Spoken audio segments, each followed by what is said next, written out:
So in 2005, when the government of India passed the Mahatma Gandhi National Rural Employment Guarantee Act, it was famous for its 100 days job guarantee provision. But in reality, it not just provided job. It laid foundation for gender justice, social empowerment, and also for the environmental resilience of Indian villages where the soul of India is still living. But now the time has changed. The situation, the circumstance, everything is changed. The nation is moving forward with the vision of Viksit Bharat. And recently the Union government replaced the Mahatma Gandhi Employment Guarantee Act with the VBG Ramji Act of 2025. The replacement sparked discussion, debate, and at the same time little bit of controversy. So in this time, understanding about the replacement, understanding about the provisions of the new act is very important as an aspirant and also as a citizen. And to bring more clarity and for clearing our doubts, we have Arun sir here. Welcome to the show, sir. Thank you. Sir, talking about the employment, so we know that as per the prediction from various organizations, including UN, we are expecting that by 2050, nearly 50 to 60% of the population, including in India, are going to live in urban area. So we can see that the urbanization going on in a rapid phase. In such a situation, what is the need for a rural employment guarantee act, especially in a society like India? So when you take India as a society, we can split, as you said, urban India and rural India. But if you go and see, the majority concentration of our population lives in rural India. And why government is very keen on programs related to rural India, especially for employment guarantee, is to take care of their socio-economic life. So as we know in our preamble, there are values which speaks about dignity and all those factors where this need to be taken care by the government. That's from ethical point of view. But practically from economic sense, why government is very keen on creating employment opportunities in rural India is we have this problem of disguised unemployment in agriculture. So government is very keen to observe employable population in rural India to stay with rural India. Or else what happens is, if government is not keen on it, there may be chances that migration patterns will happen. That is from rural to urban area.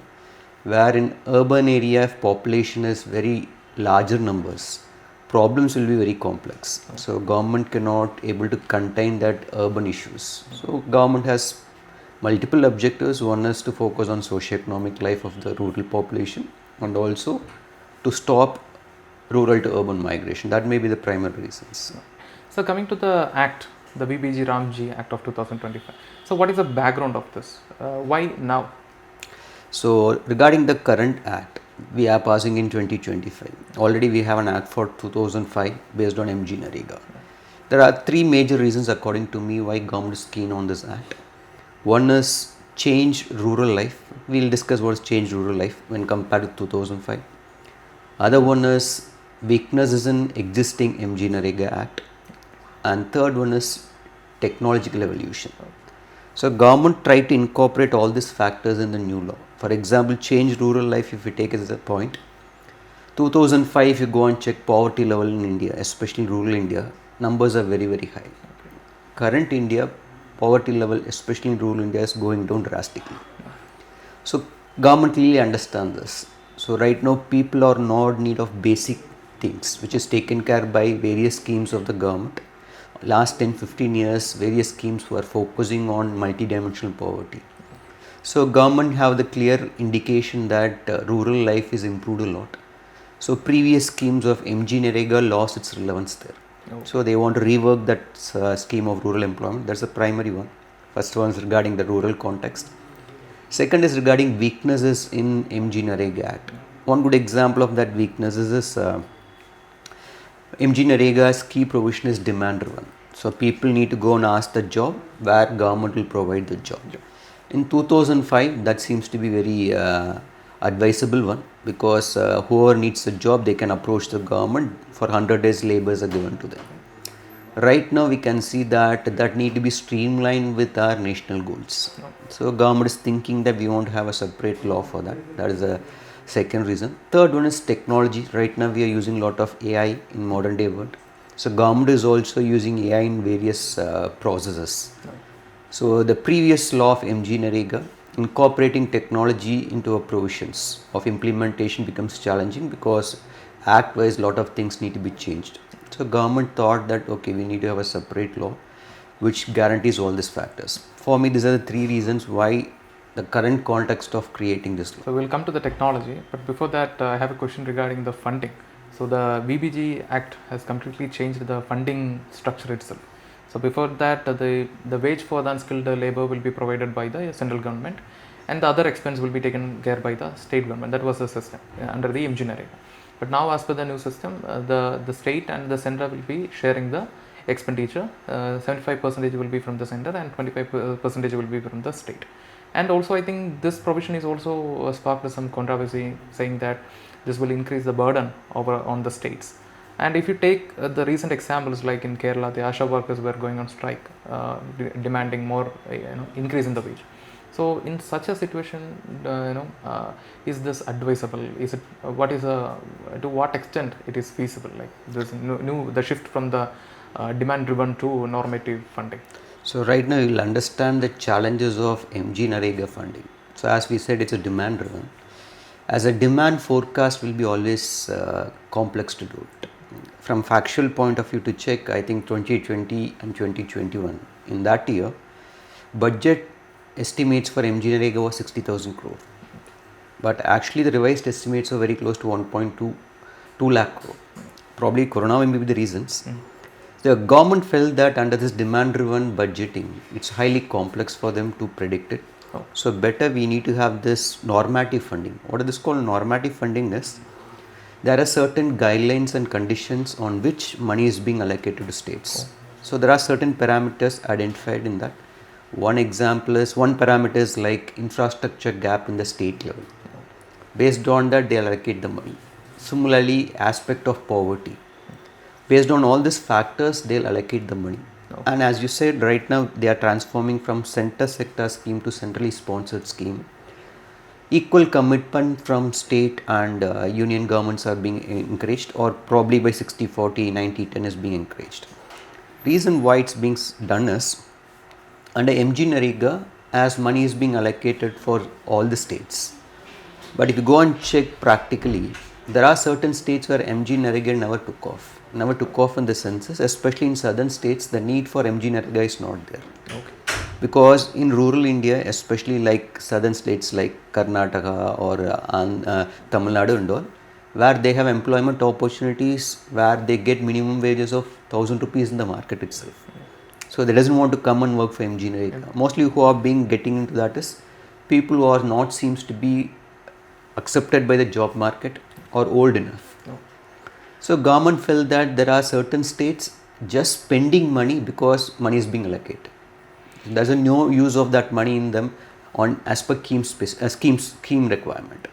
So government came out with this normative funding, understanding all these factors, they allocate the money. So based on that, money is being done. To me, it's more about sharing responsibilities, and also it encourages the fiscal discipline, because as state is not responsible for funding, they will not implement the scheme properly. So under this new idea of centrally sponsored scheme, so their equal responsibility will be there. Sir, we can see that the Act is focusing on 4 core areas, which is in the priority. So what are these areas and why we are prioritizing these core areas now? So if you compare again with the MGNREGA Act, it's open-ended. So government will give the money, and at gram panchayat level, determine what action they want to do. But currently under this Act, government has prioritized 4 areas. One is related to water security, core rural infrastructures, livelihood infrastructures, and mitigating climate change. Why government has chosen these 4 areas? Based on my understanding, there are 2 angles to it. One is disaster point of view. Whatever you do in rural India, disaster can destabilize them. So government is very keen on it. Yeah, especially we can see that many data are saying that the South Asia is getting more, for example, the state of climate report. So they want to sustain rural development. So they're giving a primary focus on this idea of climate change mitigation. Other one is infrastructure wise, they are focusing is whenever greater money is pumped into rural areas, automatically inflation will kick in. So infrastructure is a tool to minimize that inflation. So they are very keen on that. So government is more focused on sustainability by concentrating on these 4 areas. That's my understanding. One is focusing on ecological aspect, Other one is from economic sustainability. So that is the reason they're focusing on infrastructures and also focusing on the aspect of climate change. Okay. Sir, at the same time, I think we have to. I'm just adding that we can say that if you take the CAG report in 2024, nearly 1/3 of areas in the local self-government, the elections are getting postponed frequently. And is there any provision that is focusing on in the governance aspect? Like, so as per this law, it starts with Gram Panchayat and Gram Sabha. But this law doesn't mandate that there should be election and all those things. That's the responsibility of state. All the responsibility of people are there. So they should be more focused on it. So it's this law specific. They are saying that all the plans and actions need to be started at the Gram Panchayat level. So establishing Gram Panchayat is the domain of state government. They need to do it. Sir, another interesting provision regarding the VBG Ramji bill is that 60 days pause for in the rural area for the agriculture, especially during the harvesting and sowing time, to make sure that the laborers are available for agriculture sector. So, do you think that if you take the migration pattern of India, especially like you mentioned, in the southern states, the people are not, they are not going for MGNREGA most of the time, like because they have other opportunities. And at the same time, if you take the migration pattern, many North Indian laborers are available in southern states like Kerala and Tamil Nadu, and comparatively they are cheaper also. So in that case, do you think that the benefits will be reaching the correct beneficiaries who are living in the natives? So this provision clearly highlights that how government learned the problems of previous act. When you take MGNREGA's, one of the biggest criticism in rural life is they say that during farming time laborers are not available because they are occupied with MGNREGA activities. So they have given this 60 days window time where there will not be any action by the government.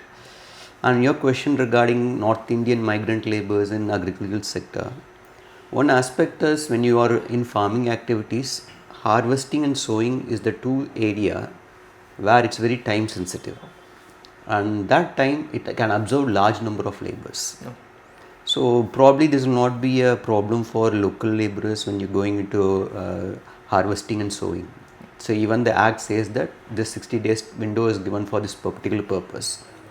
And another logical question will be asked is whether they get the required salaries. Yes, the answer is yes, because as I said, the window time for this type of activities are very limited. And no farmer will argue with the laborers on the price point or wage point, because within that stipulated time they want to finish off this. So there will not be any challenge for the people involved in agricultural labor activities, because this will enhance their opportunity only, economic opportunities. At the same time, we can say that usually if you take the previous MGNREGA, we can see that if there is a calamity or such emergency situations, there was provision to provide extra 50 days of work, especially in SC scheduled areas or in other areas during the time of natural calamities like drought or flood. But this new act is not mentioning anything about that provision. And I think that is one of the major reasons why the new act is getting criticized a lot. So how do you see that? What is your So opinion? point is, if you take this current act, as there is no specific provision like that, there is no cushion time. As you said, there is extra 50 days of work in MGNREGA. But what government's argument is, already we have increased the number of working days to 125, from 100 to 125. Extra 25 days is there. Apart from this, government strongly believe that in market of the market day opportunities of 60 days, especially during harvesting and sowing time. So there is always an ample opportunity, very close to 200 days of work.